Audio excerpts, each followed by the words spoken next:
मैंने school time से अपना वॉलीबॉल सफ़र शुरू किया था जब मैं 7th क्लास में थी। और जब आपको पहली बार पता चला कि आप इंडिया की टीम में सेलेक्ट हुई हैं तो क्या फीलिंग थी वो? जी, मैंने बिल्कुल नहीं सोचा था कि मैं कभी इंडिया की जर्सी भी पहनूंगी। कभी गुस्सा आता है, कैप्टन का गुस्सा भी आता है? थोड़ा डिफ़िकल्ट हुआ था मेरे साथ क्योंकि हमारी टीम में ना ज़्यादातर केरला की प्लेयर रहती हैं। तो आपने हिंदी में धमकाया उनको या मलयालम में धमकाया? मुझे लगता है हर गेम के लिए एक्सपोजर ज़्यादा ज़रूरी है, क्योंकि मैंने बहुत डिफरेंस देखा है बाकी टीम्स में और हम में।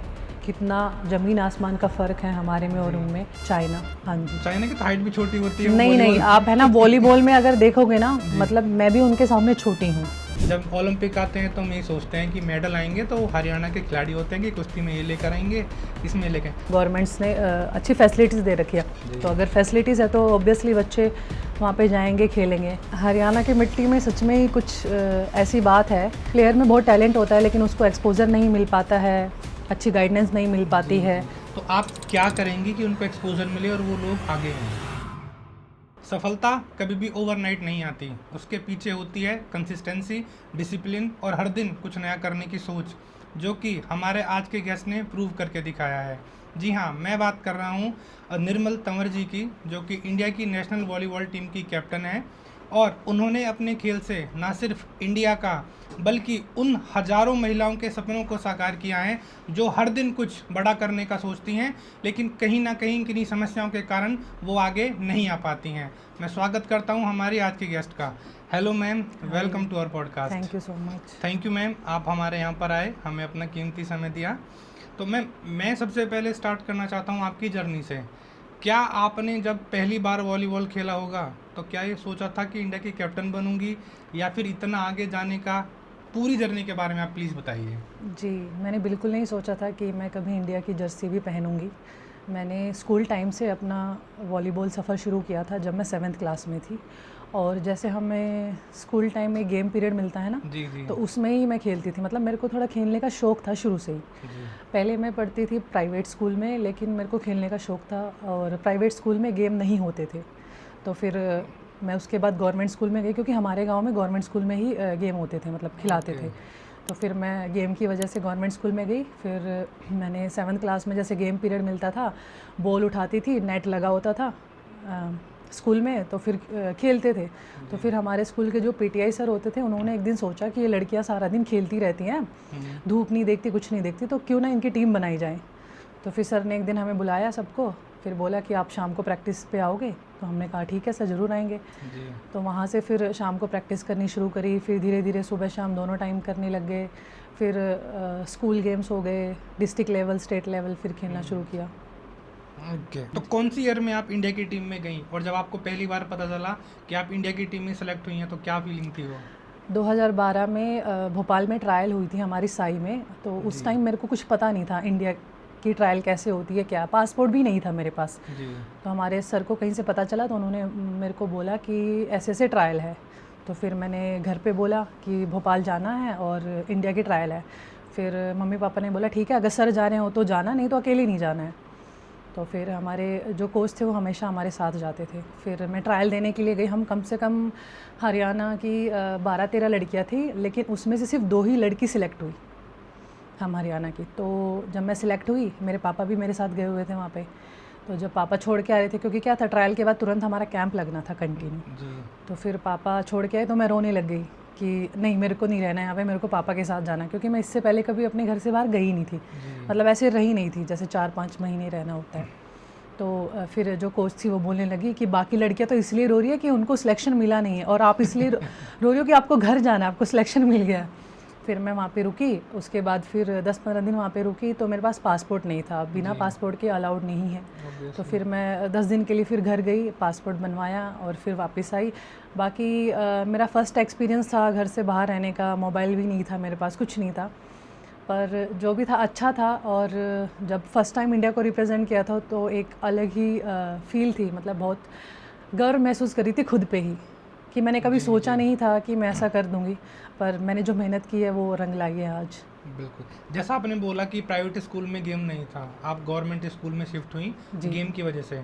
तो स्कूल्स का क्या रोल होता है, स्कूल का या कॉलेज का? अगर मैं स्पोर्ट्स की बात करूं जी। तो गर्ल्स के लिए स्कूल और कॉलेज का कितना इंपॉर्टेंट रोल हो जाता है कि वो स्पोर्ट्स में आगे लेकर आए गर्ल्स को? मुझे ऐसा लगता है कि स्कूल और कॉलेज का बहुत ज़्यादा रोल होता है, क्योंकि मुझे लगता है जो पहला प्लेटफॉर्म होता है वो स्कूल ही होता स्कूल है। ही होता है। जब लड़कियां किसी गेम में जाती हैं या चूज़ करती है तो वो स्कूल ही होता है, और अगर स्कूल स्टाफ और टीचर्स उनको सपोर्ट करे और बिल्कुल बराबरी का उनको हक दे जितना लड़कों को आप देते हो, जी जी। तो वही लड़के एक दिन आगे जाके नेशनल और इंटरनेशनल प्लेयर बन जाती है। ऑब्वियसली, बिल्कुल आपकी जी। तरह, जैसा आपने नाम रोशन किया है हमारी कंट्री का, ठीक वैसा ही करती हैं। मैम जब आप इंटरनेशनल में गई होंगी, पहला जी। मैच खेला होगा और आपने बहुत सारे मैच खेले, जी। तो वहाँ पर टीम का माहौल कैसा था? क्योंकि आपके लिए पहली बार सारे प्लेयर अननोन थे, जी। तो एक बॉन्डिंग बिठाने में टाइम लगा या क्या? क्योंकि मैंने जब रिसर्च की तो मुझे पता चला कि आप नॉर्थ इंडिया से जी। अकेली ही प्लेयर थी टीम में, तो कैसे आपने कोप अप किया उनके साथ? थोड़ा डिफ़िकल्ट हुआ था मेरे साथ, क्योंकि हमारी टीम में ना ज़्यादातर केरला की प्लेयर रहती हैं, जी और वो है ना ज़्यादातर अपनी लैंग्वेज में ही लैंग्वेज बात में। करती है। उनकी लैंग्वेज होती है मलयालम। जी तो अगर 12 प्लेयर रहते हैं तो 8 प्लेयर केरला की ही रहती हैं। वो जी। अगर मैच के बीच में भी बात करेंगी तो अपनी लैंग्वेज में अपनी बात लैंग्वेज करती में। हैं। तो थोड़ा डिफ़िकल्ट था बात करना, या तो उनसे इंग्लिश में बात करो, हिंदी उनको समझ में नहीं आती थी। जी फिर धीरे धीरे जैसे कई साल उनके साथ कैंप किया, खेले, तो उनको भी हिंदी आने लगी थोड़ी थोड़ी। हालांकि मैंने उनकी लैंग्वेज सीखी मलयालम, मेरे को उनकी अच्छा, लैंग्वेज आपको आती आती है। है? जी, मेरे को केरला वाली लैंग्वेज आती है। मतलब वो जो बोलते हैं मेरे को प्रॉपरली समझ में आ जाता समझ है। आता है। तो थोड़ा डिफ़िकल्ट रहता है उनके साथ कंबाइंड होना। जब आप कैप्टन बनी तो जी। फिर मैनेज करना कैसा रहा कि सारे मलयालम बोलने वाले, आप अकेली हिंदी बोलने वाली? कभी गुस्सा आता है, कैप्टन का गुस्सा भी आता है, जी। जी, तो मैं आपने हिंदी में धमकाया उनको या मलयालम में धमकाया? नहीं, मैंने हिंदी में ही उनको धमकाया, और मैं जी। बहुत एग्रेसिव भी रहती हूँ, मैं आपको बता दूँ तो। जी मैं जब खेलती थी मेरे को बहुत ज़्यादा गुस्सा आता था। मतलब मेरे को ये रहता है कि पॉइंट कैसे चला गया, मतलब मेरी ये पता नहीं शुरू से ही ऐसी आदत है। मेरे को बड़ा गुस्सा आता था, मैं उनको डांटती भी थी। हालांकि कई प्लेयरों को बुरा लग जाता था, फिर वो कोच को भी बोलते थे कि वो हमें डांटती है तो हम खेल नहीं पाते हैं। फिर मैं उनको बाद में समझाती थी कि मैं सिर्फ मैच के टाइम में गुस्सा आता है, बाकी आप उस बात को उसी टाइम पे भूल जाया करो, उसको कंटिन्यू मत किया करो। जी और वो मैं थोड़ा हाइपर हो जाती हूँ मैच के टाइम पे, बस इतना ही है। बाकी नॉर्मल उसको कैरी मत किया करो। जी और कैप्टन अगर रहते हैं तो थोड़ी जिम्मेदारी भी रहती हैं। जी। देखो, अगर मैच जीतना है तो ज़्यादा जिम्मेदारी Obviously। कैप्टन पर ही रहती है। फिर टीम को साथ लेके चलना एक यूनिटी के साथ, वो सब कैप्टन की जिम्मेदारी जैसे रहती आप है। हरियाणा से हैं, तो हाँ मैच जी। में गुस्से के दौरान प्रॉपर हिंदी निकली या हरियाणवी लैंग्वेज निकली अपनी? हरियाणवी तो नहीं निकली, हाँ हिंदी ही निकली। तो मैम जैसे बाकी स्पोर्ट्स में ना एक्सपोजर बहुत ज़्यादा होता है, जी। या मेल के लिए एक्सपोजर बहुत होता हाँ है, जी। बीइंग अ फीमेल हाँ जी। और बीइंग अ वॉलीबॉल प्लेयर, तो एक्सपोजर बहुत कम होता है। तो ये जो एक्सपोजर है कम इस वजह से है कि टैलेंट नहीं है, या टैलेंट इस वजह से नहीं है कि एक्सपोजर कम है? ये बिल्कुल आपने सही बात बोली है। टैलेंट बहुत है हमारे गेम में, वॉलीबॉल में, जी और एक्सपोजर की बहुत ज़्यादा कमी है। इससे पहले भी कमी थी और मुझे लगता है अभी भी ये कमी है। और क्योंकि क्या होता है, कई बार प्लेयर में बहुत टैलेंट होता है लेकिन उसको एक्सपोजर नहीं मिल पाता है, अच्छी गाइडेंस नहीं मिल पाती है, तो उसका टैलेंट वहीं दबा रह जाता है। बिल्कुल। तो यही है कि बाकी गेम के अकॉर्डिंग हमारे गेम में बहुत पब्लिसिटी बहुत कम है, और ये मतलब वेल नोन गेम नहीं जी। है टाइप। जी। मैम आपने कभी, जैसे जेंडर बेस्ड होती हैं चीज़ें, क्या फील किया आपने थ्रू आउट द करियर की कभी जेंडर बेस्डनेस फील करी हो? जी, बिल्कुल किया है। जी क्योंकि एक गांव से मैं आती हूँ, और फिर मुझे लगता है मैंने अपने जब कैरियर शुरू किया था गेम में, उन शुरुआती दिनों में मैंने बहुत ही जेंडर बेस फील किया है। क्योंकि लोग तो जब बोलते थे कि ये तो कुछ नहीं कर पाएगी, और इसका जो मतलब ये लड़की है, लड़के बाहर जाते हैं, इसको क्यों बाहर आप जाने दे रहे हो। जी। मतलब एक लड़के को ज़्यादा सपोर्ट किया जाता था, एक लड़की को नहीं किया जाता जी था। जी जी। बट मेरी फैमिली ने मेरे को बहुत सपोर्ट किया, और मेरे जो कोच थे उनकी वजह से मैं आगे बढ़ पाई। फिर क्या होता है, जो लोग बोलते हैं, जब हम अपने इसमें सक्सेस हो जाते हैं तो फिर वही लोग हमारी तारीफ़ करना भी शुरू कर देते हैं। एग्जैक्टली। अच्छा मैम, अपनी डेडिकेशन से भी पहले जो सबसे पहली चीज़ हमें ज़रूरत होती है वो होती है फैमिली सपोर्ट की। हाँ जी। अपना डेडिकेशन और फैमिली सपोर्ट कर दे, उसके बाद सबसे क्रूशियल रोल होता है कोच का और मैनेजमेंट का। जी। तो आपकी लाइफ में कोच का और मैनेजमेंट का क्या रोल रहा? देखिए, कोच और मैनेजमेंट का रोल एक खिलाड़ी के लिए बिल्कुल बैकबोन की तरह होता है, क्योंकि एक कोच सिर्फ हमें टेक्निक नहीं सिखाता है बल्कि वो हमें डेडिकेशन, डिसिप्लिन, कॉन्फिडेंस सब कुछ सिखाता है। कभी कभी क्या होता है, एक प्लेयर मतलब फिज़िकली बहुत रेडी रहता है खेलने के लिए, बट वो मेंटली कहीं ना कहीं स्ट्रगल करता रहता है। बट जब उनको कोच सपोर्ट करते हैं तो वो बिल्कुल चार्जर की तरह हो जाता है, मतलब एक चार्ज बन जाता है उसके अंदर। और मैनेजमेंट का भी उतना ही रोल रहता है, क्योंकि अगर मैनेजमेंट में प्लानिंग या फिर मैनेजमेंट या फिर ऐसा कुछ नहीं है, माहौल अच्छा नहीं है, तो फिर एक अच्छा खिलाड़ी भी आगे नहीं बढ़ पाता है। मुझे ऐसा लगता है। तो मैम रूरल एरिया की अगर मैं बात करूं, क्योंकि आप खुद रूरल एरिया से आई हैं और इतना बड़ा नाम रोशन किया है, मेट्रो सिटीज़ में भी लोग होते हैं वो शायद वॉलीबॉल की तरफ जाते नहीं हैं, तो स्पेशली मैं अगर रूरल एरिया की बात करूं तो उस एरिया में अगर आपको चांस दिया जाए कि यू आर द सेलेक्टर या आपके हाथ में सारी पावर्स हैं, तो आप क्या करेंगी कि उनको एक्सपोजर मिले और वो लोग आगे आएँ? मैं बिल्कुल जाके वहाँ पे इंफ्रास्ट्रक्चर पे ध्यान दूँगी, उसमें इम्प्लीमेंट करूँगी, क्योंकि ज़्यादातर प्लेयर जो होते हैं वो एक गांव और छोटे शहरों से ही आते हैं। तो वहाँ पे प्रॉपर ग्राउंड्स और एक सेफ़ ट्रेनिंग स्पेस होना चाहिए और अच्छे कोच होने चाहिए वहाँ पे, और स्पेशली फ़ीमेल के लिए एक फ़ीमेल कोच होनी चाहिए ताकि वो कंफर्टेबल फील करे। जी, तो यही सब। हम स्पोर्ट्स की बात कर रहे हैं, आप हरियाणा से हैं। अब मैं कितनी भी स्पोर्ट्स उठा लूँ, चाहे ओलंपिक उठा लूँ, एशियन गेम्स उठा लूँ, जेवलिन का गेम उठा लूँ, वॉलीबॉल उठा लूँ, कुश्ती उठा लूँ, सारे ही गेम्स में अगर मैं 90% मेडल्स देखता हूँ तो वो हरियाणा से ही होते हैं। तो ऐसा हरियाणा की मिट्टी में क्या है कि जितने भी स्पोर्ट्स मैन हैं या स्पोर्ट्स वीमेंस हैं सब वहीं से आ रहे हैं? हरियाणा की मिट्टी में सच में ही कुछ ऐसी बात है कि वहाँ के जो लोग हैं ना, वो है ना खेल को एक गंभीरता से देखते हैं, और उनकी फैमिली भी सपोर्ट करती है, जो बाकी स्टेट में ऐसा दिखने को नहीं मिलता है। क्योंकि क्या होता है, अगर किसी बच्चे का इंटरेस्ट रहता है गेम में तो उसकी फैमिली सपोर्ट नहीं करती है, वो बोलते हैं क्या ही करोगे खेल के, इसमें कैरियर नहीं है। लेकिन मुझे लगता है जो हरियाणा की फैमिलीज़ हैं उनको पता है कि अगर कोई भी बच्चा बॉक्सिंग में जाए या फिर कबड्डी में जाए, रेसलिंग में जाए, वॉलीबॉल में जाए, तो वो सपोर्ट करेंगे। और मुझे लगता है हरियाणा में गांव-गांव में ग्राउंड्स बने हुए हैं, स्टेडियम बने हुए हैं। हरियाणा गवर्नमेंट्स ने अच्छी फैसिलिटीज़ दे रखी है, तो अगर फैसिलिटीज़ है तो ऑब्वियसली बच्चे वहाँ पे जाएंगे, खेलेंगे।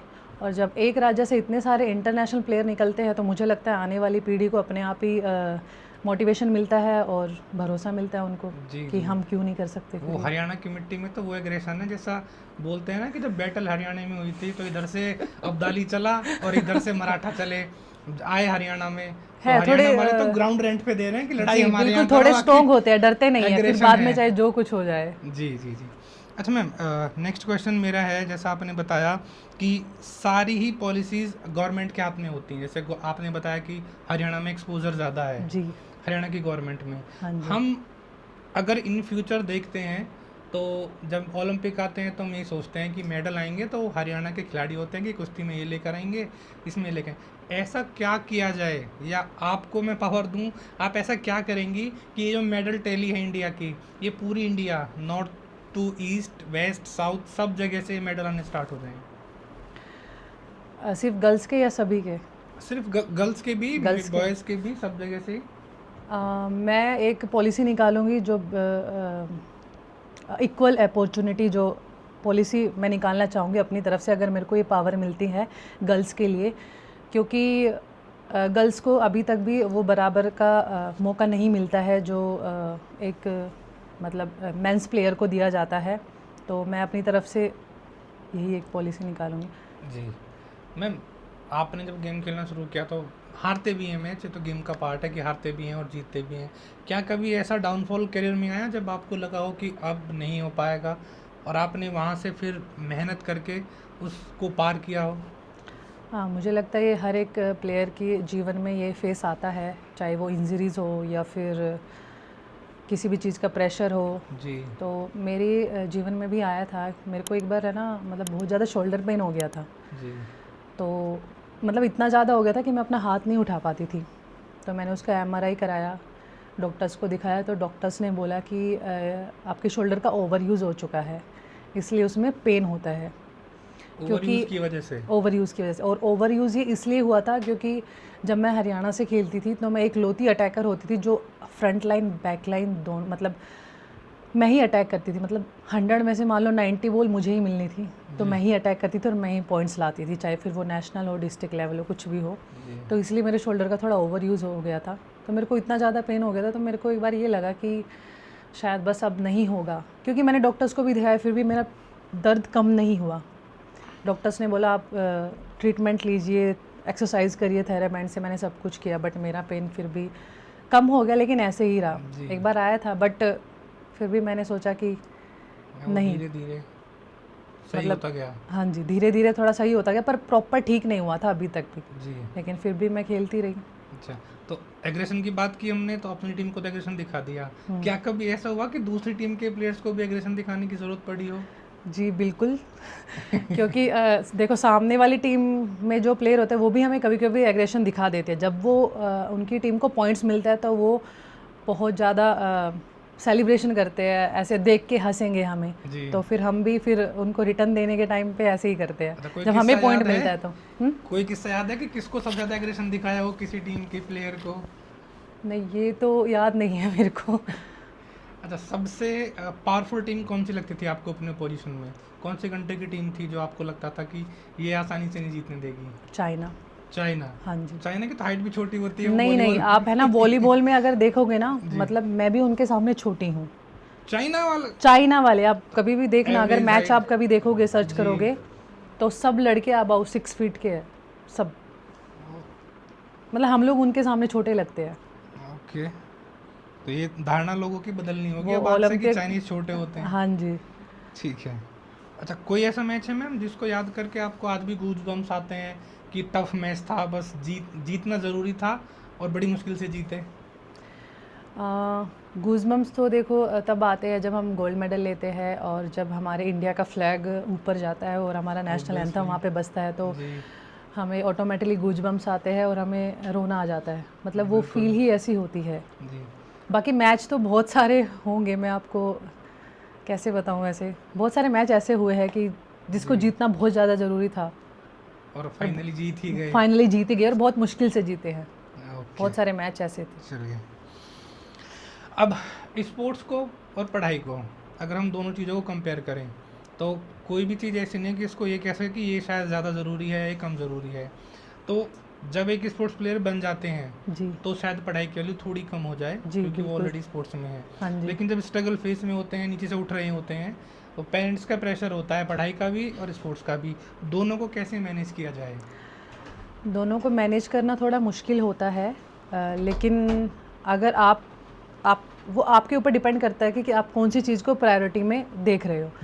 जब मैंने शुरू किया था तब मेरा था कि मुझे गेम पे ज़्यादा फोकस करना है, लेकिन ऐसा नहीं है कि पढ़ाई बिल्कुल नहीं करनी है, पढ़ाई करनी है, लेकिन मुझे क्लास में तो फर्स्ट नहीं आना है, ऐसी पढ़ाई तो नहीं करनी है। हाँ, बस पास होना है, थोड़े अच्छे मार्क्स लाने हैं, बस इतना ही होता था। प्रैक्टिस करते थे सुबह शाम, लेकिन जो टाइम मिलता था, जैसे जो स्कूल में से होमवर्क मिला है या फिर लर्न करने के लिए जो मिला है वो कर लेते, लेकिन एक्स्ट्रा कुछ नहीं हो पाता था कि हम कुछ एक्स्ट्रा कर ले पढ़ाई के साथ साथ। लेकिन ज़्यादा फोकस स्पोर्ट्स में ही रहता था मेरा। चलो, एक कैप्टन के रूप में सबसे टफ डिसीजन कौन सा रहा आपका, कि वो डिसीजन टफ था या आपने कोई डिसीजन ले लिया और बाद में वो गलत हो गया हो और रिग्रेट हुआ हो कि ये डिसीजन क्यों ले लिया मैंने? मुझे लगता है एक कैप्टनसी में मेरा टफ डिसीज़न था, हमारा फाइनल मैच था साउथ एशियन गेम्स में नेपाल में, नेपाल की टीम से ही मैच था जी। और मेरे को ना डेंगू बुखार हो गया था 103 और मैं 2 दिन हॉस्पिटल में थी। जिस दिन फाइनल मैच था उस दिन मैं आई और मैं बस प्रॉपर ऐसे ही बैठी थी कि मुझे एक एक्स्ट्रा प्लेयर की तरह बैठना है और मैच देखना है, मैं बिल्कुल रेडी नहीं थी जी। लेकिन हमारी टीम 2 सेट हार चुकी थी। उसके बाद मेरे को कोच ने बोला कि आप खेलोगे क्या, मतलब ये आपका डिसीज़न है, आप खेल सकते हो क्या।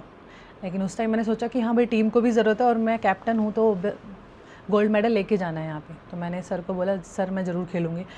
बाकी लड़कियों ने मेरे को बोला कि तुम कैसे खेलोगी, तुम्हें फ़ीवर है ऐसे। मैंने ये सब कुछ छोड़ दिया, मैंने कहा कि नहीं मैं खेलूँगी। तो फिर मैं खेली वो मैच, हालांकि हम वो मैच जीत गए थे। तो मेरे को लगता है कि ये एक टफ़ डिसीज़न था कैप्टन होने। हाँ जी। तो कंट्री के लिए ना ये चीज़ें, जब आप कंट्री के लिए खेल रहे होते हो, देखते हो कि कंट्री हार रही है, तब ये सारी चीज़ें ना सेकेंडरी हो जाती हैं। हाँ जी, देखो नॉर्मल सिचुएशन में तो बिल्कुल भी मैं इसको टफ डिसीजन नहीं बोलूँगी, लेकिन मेरी सिचुएशन ऐसी थी कि मैं बिल्कुल खेल नहीं सकती थी। 103 बुखार और डेंगू। हाँ जी, मैं 2 दिन हॉस्पिटल में ही थी उसके बाद मैंने डिसीजन लिया खेलने का। ओके। अच्छा मैम, आपने ना 2 कल्चर फेस किए हैं, एक हरियाणवी कल्चर कि वहाँ की लैंग्वेज अलग है, और फिर एक अभी ग्रेटर नोएडा साइड का कल्चर यहाँ की अलग है। तो क्या कोई भी एक ऐसी लाइन जो आप हरियाणवी और ग्रेटर नोएडा की जो एक लोकल लैंग्वेज है हमारी, उन दोनों में बात कर सकें, कोई भी एक लाइन? जैसे कि कैसे हो बोलना है तो हरियाणवी में बोलेंगे के ढंग से है, के ढंग से है। और अगर नोएडा वाली लैंग्वेज में बोलना हो तो कैसो है। कैसो है। अच्छा मैम, आपका एक मैसेज उन लड़कियों के लिए जो सोसाइटी की डर की वजह से या एक्सपोजर ना मिलने की वजह से, मेनली तो मैं कहूँगा कि सोसाइटी के तानों की वजह से अपने स्पोर्ट्स के करियर को कंटिन्यू नहीं करना चाहती हैं, उनके लिए एक मैसेज आपका? मैं लड़कियों को यही बोलना चाहूँगी कि कभी भी अपने सपनों पर सोसाइटी के डर को हावी मत होने दे, क्योंकि सोसाइटी तब तक आपको बोलती है जब तक आप स्ट्रगल कर रहे हो, जब तक आप अपनी फील्ड में सक्सेस नहीं हो पाते हो। जब आप सक्सेस हो जाते हो तो वही सोसाइटी आपको सैल्यूट करती है, आपको एक एग्जाम्पल के रूप में देखती है लोगों को बताने के लिए। तो यही बोलूँगी कि बस आप अपने गोल पर फोकस करना, बिल्कुल डेडिकेशन के साथ, कंसिस्टेंसी के साथ हार्ड वर्क करो और अपने सपनों को साकार करो। जैसे हमारी टीम हमेशा कहती है कि पेरेंट्स एग्जाम्पल देते हैं बाकी लड़कियों का, जैसे इंडियन वीमेन टीम ने वर्ल्ड कप जीता था, हाँ जी। उनका एग्जाम्पल देते हैं, आपका एग्जाम्पल देते हैं, कोई आईएएस बनेगी लड़की, आईपीएस बनेगी, उनका एग्जाम्पल देते हैं। लेकिन जब बात आएगी अपनी लड़की पे, तो अपनी लड़की को हम घर से बाहर नहीं भेजेंगे। तो ये होता है। तो मैं आपने भी ये चीज़ें फेस की होंगी, तो सोसाइटी का एक नज़रिया बदल जाता है, बिल्कुल sports के बदल बाद जाता में, है जब बाद सक्सेस हो में, जाते हैं। जब सक्सेस तो हो जाते हैं। कैसे बदलता है? आप कोई एक ऐसा एग्जाम्पल, क्योंकि आपने जब में तो बहुत लोग होंगे ऐसे जो पहले आपको क्रिटिसाइज करते होंगे। जी, और मैं तो आप यही बोलूँगी example- कि मुझे लगता है जब मैंने गेम शुरू किया था कि पूरा गांव ही विरोध करता था। हम जब लड़कियां प्रैक्टिस करते थे गांव में शाम को, तो जब प्रैक्टिस करते थे तो वो लोग हमारा नेट भी काट जाते थे कि ये प्रैक्टिस ना करें, ये क्यों खेलते हैं, मतलब उनको अच्छा ही नहीं लगता था। हम ग्राउंड पे टी-शर्ट्स में खेलते थे तो उनको थोड़ा वो लगता था। हमारे जो कोच थे उनको भी बोलते थे कि तुम क्यों प्रैक्टिस करवाते हो इनको, ऐसे वैसे। बट हम फिर सुबह आते थे, अपना नेट जोड़ते थे और खेलते थे। बट आज वही गांव के लोग इतना गर्व महसूस करते हैं हम पे, अपनी लड़कियों को एग्जाम्पल देते हैं कि देखो वो कैसे कैसे कहाँ तक पहुँच गई, तुम्हें भी जाना है, तुम भी कुछ करो। उनको डांटते भी है। तो आपने आने वाली जनरेशन के लिए एग्जाम्पल सेट कर दिया है। जी ma'am, as a whole India अगर आप देखें, जैसा आपने भी बताया कि आपके गांव की लड़कियों के लिए आपने एग्जाम्पल सेट किया है, तो आप क्या लीगेसी छोड़ना चाहते हैं पूरी इंडिया की विमेंस के लिए, कि आने वाला जो फ्यूचर है स्पोर्ट्स का विमेंस के लिए वो कैसा हो? क्या लीगेसी छोड़ना चाहती हैं? मैं लीगेसी तो एक अपने अचीवमेंट्स तक तो नहीं छोड़ना चाहती कि मैंने इतने सारे अचीवमेंट्स लिए हैं अपनी लाइफ में, बट यही बोलूँगी कि अगर मैं कर सकती हूँ तो आप क्यों नहीं कर सकते। अगर मैं 12 साल इंडियन टीम में खेल सकती हूँ तो आप क्यों नहीं खेल सकते। बस आप अपनी खुद पर बिलीव रखिए, कॉन्फिडेंस रखिए, और जो आपने सोचा है उस पे चलते रहिए। अच्छा मैम, हमने एक ना फन सेगमेंट रखा है, बहुत फनी से क्वेश्चन है छोटे छोटे से। जैसे आपकी टीम में सबसे ज़्यादा ड्रामा क्वीन कौन थी? ड्रामा क्वीन एक लड़की थी केरला की, जिंसी नाम की। वो थोड़ी, हाँ जी, जिंसी नाम है। और एक जशना थी, वो भी केरला की है, दोनों ही क्रिश्चियन हैं। तो वो बहुत ड्रामा क्वीन थी हमारी टीम में। अच्छा, प्रैक्टिस स्किप करने का मन किया या जानबूझ के कभी प्रैक्टिस स्किप की? जी बिल्कुल करता था। बहुत बार ऐसा हुआ था कि प्रैक्टिस करने का मूड नहीं होता था। कभी कभी बॉडी में बहुत पेन होता था, उसकी वजह से मन नहीं करता था। कभी कभी प्रॉपर रेस्ट नहीं मिलता था हमें, मतलब हम नहीं कर पाते थे रेस्ट। तब भी ऐसे होता था कि प्रैक्टिस स्किप कर देनी चाहिए, बट हम प्रैक्टिस स्किप नहीं करते थे। कोच के डर की वजह से नहीं करते थे कि सर क्या बोलेंगे, हमारे पास कुछ जेन्युइन रीज़न नहीं है उनको देने के लिए। मन बहुत करता था लेकिन स्किप नहीं करते थे। तो मैच से पहले की कोई ऐसी हैबिट जो मैच शुरू होने से पहले बना रखी हो, या इन फनी लैंग्वेज में कहूँ तो कोई टोटका टाइप मैच शुरू होने से पहले? नहीं, ऐसी कोई मेंटेलिटी तो नहीं थी, बट हाँ यही था कि जैसे मैच शुरू होता था उससे पहले अपने अपने भगवान की प्रेयर करके जाते थे, नाम लेके जाते थे। अच्छा, मैच के बाद का सेलिब्रेशन ज़्यादा होता था या रेस्ट ज़्यादा करते थे? देखो, जैसे नॉर्मल मैच अगर टूर्नामेंट्स के चल रहे हैं तो फिर सेलिब्रेशन नहीं करते थे हम लोग, रेस्ट ही ज़्यादा करते थे। लेकिन जिस दिन हम लोग फाइनल मैच जीत जाते थे उसके बाद बहुत अच्छे से सेलिब्रेशन करते थे। ओके। अच्छा, अगर आप वॉलीबॉल में नहीं होती तो कौन से स्पोर्ट्स में होती, कभी सोचा है? जी, अगर मैं वॉलीबॉल में नहीं होती तो ऑब्वियसली मैं क्रिकेट में होती, क्योंकि मैंने ना क्रिकेट बहुत खेला है बचपन में और लड़कों के साथ खेला है। जी जो मेरे भाई होते थे, जैसे ताऊ जी के लड़के, चाचा जी के, मेरे खुद के भाई, जी। तो मैं उनके साथ ही खेलती थी। और मुझे ऐसा लगता है कि अगर वॉलीबॉल नहीं होता तो शायद क्रिकेट में क्रिकेट मैं में ही आज होती होती। हैं आप। ओके। ट्रैवल टाइम जो होता है आपका, उसमें सबसे ज़्यादा मस्ती कौन करती हैं? मुझे ऐसा लगता है मैं ही करती हूँ सबसे ज़्यादा मस्ती, क्योंकि बाकी लड़कियाँ तो फ़ोन लेंगी, ईयरफोन्स लगा के बैठ जाती हैं, या तो मूवीज़ देखती हैं या फिर सॉन्ग्स सुनती हैं। मैं हमेशा स्पीकर रखती हूँ फ़ोन में, मैं फुल वॉल्यूम में स्पीकर चलाती हूँ, या फिर बस से ट्रैवल कर रहे हैं किसी भी चीज़ से जी डांस वांस करती है, थोड़ा बहुत जी मज़ा जी जी। करते हैं। मुझे लगता है अच्छा, शायद मैं ही। सबसे ज़्यादा मस्ती हाँ आप ही जी। करते हो। अच्छा, कोई ऐसा एम्बेरसिंग मोमेंट जो आपको आज भी याद आके ऐसा लगता हो कि अरे ये क्या ही हो गया? है ऐसे जैसे कई बार ऐसे होता था कि मैच चल रहा है और मैच पे इतना ज़्यादा फोकस है और मैं अपनी पोजीशन ही भूल गई, मतलब मैं बिल्कुल गलत पोजीशन पे खड़ी हूँ जी और रेफरी ने विसल बजा दी और सामने वाली टीम जो थी वो मुझे देख के हंस रही है, बाकी प्लेयर मुझे देख के हंस रहे हैं। जी तो मुझे कभी कभी वो थोड़ा एम्बेरसिंग लगता है कि और हंसी भी आती है सोचकर। जी जी। मैम, अब हमारे 2 क्वेश्चन ऐसे होते हैं जो मोस्टली सभी गेस्ट से पूछते हैं, जी। वो जीएमई स्पेशल क्वेश्चन होते हैं। पहला क्वेश्चन ये है कि अगर आपको इंडिया का स्पोर्ट्स मिनिस्टर बनाया जाए, स्पोर्ट्स की सारी पावर आपके हाथ में है, क्या चीज़ें चेंज करेंगी? देखो, अपने गेम के हिसाब से बताऊं या फिर सभी गेम्स ओवरऑल को? मैम। ओवरऑल जी मुझे लगता है हर गेम के लिए एक्सपोजर ज़्यादा ज़रूरी है, जी क्योंकि मैंने बहुत डिफरेंस देखा है बाकी टीम्स में और हम में, कितना ज़मीन आसमान का फ़र्क है हमारे में और जी उनमें। उनकी जो टेक्निक होती है, उनकी जो स्पीड होती है, वो अलग ही लेवल की होती है। तो मुझे ऐसा लगता है कि एकदम प्रॉपर कोच होने चाहिए, बेशक वो इंडिया के ना हो, बाहर से कोच लेके आए हम, जी उनको पे करें, जी तो कोच होने चाहिए। जैसे अभी हॉकी टीम में सभी कोच आप देखोगे तो सारे फॉरेनर्स कोच हैं जी। और हमारी हॉकी टीम इम्प्रूव भी कर रही है। बिल्कुल तो मैं बिल्कुल, यही चाहूँगी बहुत जो इम्प्रूव कर रही है। सभी गेम्स में ऐसे कोचेज़ लाने चाहिए। ओके मैम, एक क्वेश्चन है हमारा कि 1 word about our GME, Gujarat mission education के बारे में आपको अगर बोलने के लिए बोला जाए तो आप क्या बोलेंगे हमारे लिए? मैं गुजर मिशन एजुकेशन को ऑल द बेस्ट बोलना चाहूँगी और you. आप फ्यूचर में बहुत आगे बढ़ो और आपका जो पेज है वो वर्ल्ड में फैले और लोग जाने कि गुजर एजुकेशन मिशन क्या चीज़ है। Thank you ma'am, thank you. आज की जर्नी ने हमें बताया कि स्पोर्ट्स सिर्फ एक खेल ही नहीं होता है, वो एक माइंडसेट होता है और आपके करियर में आगे जाने की पावर होती है। निर्मल मैम की जर्नी हमें सिखाती है कि खेलने से ना सिर्फ आपका करियर बनेगा बल्कि आपकी विल पावर और आपका असली नेतृत्व निकल कर बाहर आएगा। Thank you ma'am for coming our podcast. Lot of thanks. From local roots to global height, together we rise.